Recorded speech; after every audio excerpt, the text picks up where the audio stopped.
অবশেষে ঈদের কেনাকাটা করার জন্য দুই খুকামুনিকে নিয়ে চলে গেলাম ঈদের মার্কেটে। অন্যান্য বছরের মতন এবারে চলে আসলাম নরসিংদী রায়পুর আর মর্জাল বাস স্ট্যান্ড কাপড়ের মার্কেটে। মর্জাল বাস স্ট্যান্ডের প্রত্যেকটা কাপড়ের দোকানে ছিল প্রচুর ভিড় এবং জুতার দোকানে কিন্তু আরো বেশি ভিড় ছিল। মর্জাল বাস স্ট্যান্ডে এখন প্রায় নতুন নতুন মার্কেট হয়, কিন্তু প্রচুর রকমের দোকান হয়েছে এখানে। মর্জাল বাস স্ট্যান্ড মার্কেটে দেখতে পেলাম শার্ট, প্যান্ট, জুতা এবং পাঞ্জাবির নতুন নতুন কালেকশন রয়েছে। সবচেয়ে মজার ব্যাপার হলো মর্জাল বাস স্ট্যান্ড কাপড়ের মার্কেটটা যেখানে অবস্থিত, সেখান থেকে 3টি উপজেলা থেকে এই মার্কেটে মানুষ আসে। রায়পুরা, শিবপুর ও বেলাপুর উপজেলার সকল মানুষের কাছেই অবস্থিত মর্জাল বাস স্ট্যান্ড মার্কেটটি। দাম দরের হিসাবে আসতে গেলে অন্যান্য মার্কেট থেকে মর্জাল বাস স্ট্যান্ডে কিন্তু খুবই সাশ্রয় মূল্যে কাপড়, জুতা সবকিছু পাওয়া যায়।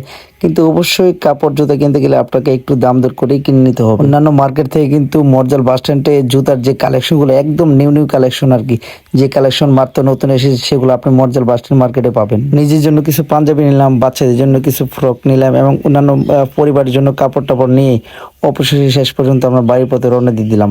এই পর্যন্ত যারা যারা আমাদের ভিডিওটির সাথে ছিলেন সকলকে অনেক অনেক ধন্যবাদ। ভালো থাকবেন সবাই। আসসালামু আলাইকুম রহমতুল্লাহ।